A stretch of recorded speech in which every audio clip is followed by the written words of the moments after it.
Hello, everyone out there on Instagram and YouTube world and social media network sites. Jennifer Oaks here, finally uploading another YouTube video. So I had my baby February 19th at 6:01 p.m. She weighed 6 pounds 5 ounces.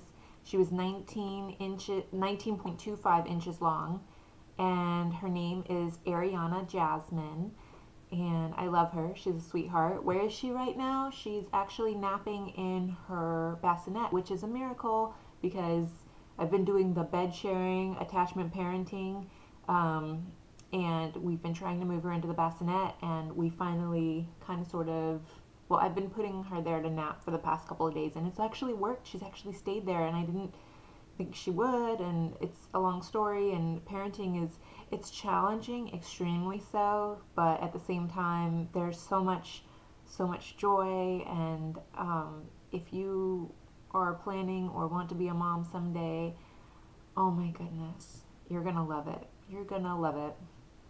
um, Pretty much every single shirt I am wearing gets spit up on. So this shirt, this is like one of my pre-pregnancy shirts. It's not a nursing shirt. Um, I'm wearing it only because I'm here on a social media website. Otherwise, I'd be wearing like a t-shirt or something. And I actually put on a little bit of blush and lip gloss and stuff, but usually I have like no makeup on around the house, and my hair is thrown back and I look all whack. And I told my friend, don't take any pictures of me, don't post them on Facebook, because I look like a mom. And but am I tired? Yes, but you get used to no sleep or lack of sleep. My nails aren't done. My wedding ring still doesn't fit. I don't know if it, like, my bones changed or something. Something's different after pregnancy. My body's not the same. I am almost back to my pre-pregnancy weight, although I would like to get in better shape than I was before I got pregnant. I kind of fluctuate with my weight, so we'll see. We'll see if I can go back to the Princess Jasmine waistline that I once had. Um, the birth story. So I was having a lot of false contractions during week 37, and a few times I thought I was going into labor, but nothing ever came of it. Then, so I just had so many false alarms, and also everything was starting to hurt and swell. She was feeling really heavy down in my pelvis. She was born when I was 38 weeks and 5 days pregnant. She was born on a Wednesday, so like Tuesday night around 8 o'clock, I started feeling, the Braxton Hicks false contractions, and I thought, this is just another false alarm. I'm probably going to be that lady who's 42 weeks pregnant and still no baby, having to be induced. I'm not going to get my hopes up. And then the next morning when I woke up at 6 a.m., I was still having those Braxton Hicks false contractions, and they were still consistent, just like they were the night before, maybe a little bit more intense. But I thought, I'm not going to say anything to my husband. I'll just let him go to work, and if this is serious, then I'll know, because the contractions will just get stronger. And so I prayed, God, show me if this is really true labor or not. And I guess he did, because like 2 hours later, they were getting more intense, and I called the hospital. I was like, do I need to come in? And they were like, it sounds like you're in labor, sweetheart, come on in. And I was like, oh my gosh, and I started crying. And then I called my husband, Michael, you need to come home, I'm going into labor. And so he came home right away. We got to the hospital around 10 something, and they were like, oh, and my contractions, I was like 5 minutes and 30 seconds apart, maybe 5 minutes apart, where the contractions, and I was in pain. I was already asking for the epidural, and they're like, no, you're not far along enough. You need to go walk around the hospital. So like at 1:15 p.m. that day, my water broke, and that's when the contractions got even closer together. They were more painful, and I was begging for the epidural. They were like, well, we need to take your platelets and, do all this stuff before you can get your epidural.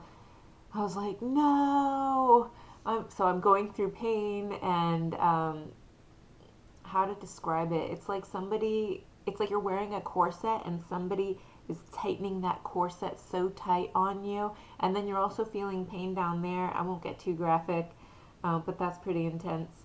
Um, and then I was probably 8 centimeters. I was 8 centimeters before I finally got the epidural, and it was. I remember I was like yelling, or saying like, "You better make sure whoever's down there that they're not texting or Facebooking," because I couldn't understand why it was taking so long for me to get the epidural, and I was moving faster along, and so they were like, "We assure you, nobody is texting or Facebooking."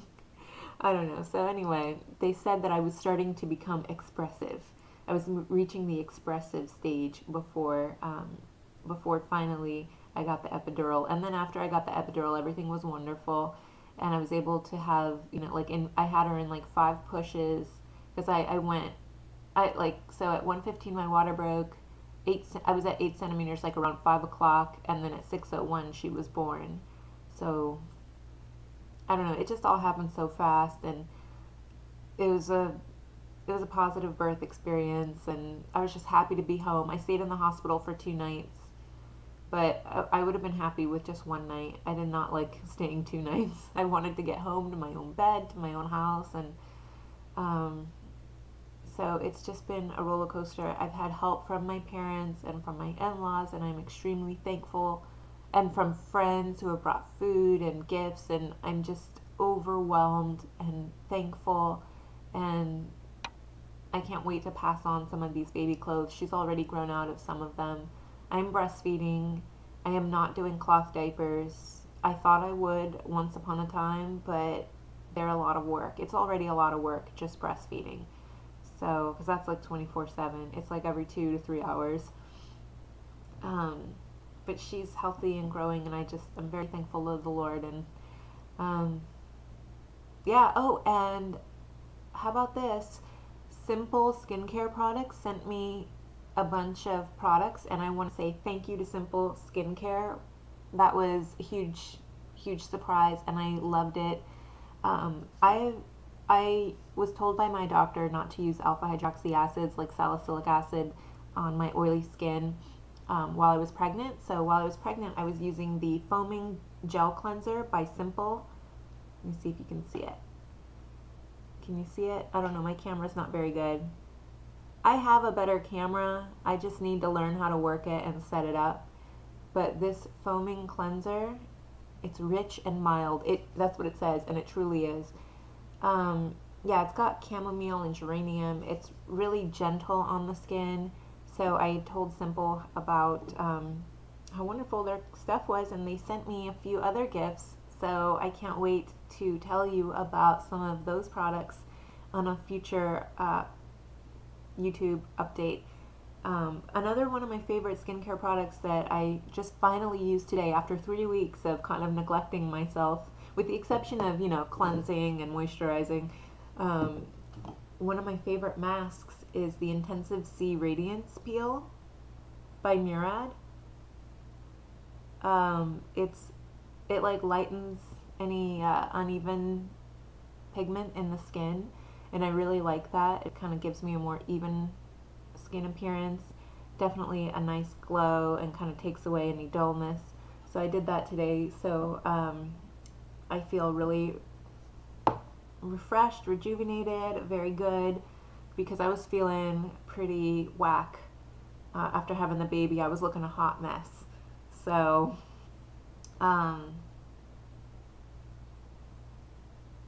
yeah. Anyway, I have regular update. I am updating photos of Ariana's growth process.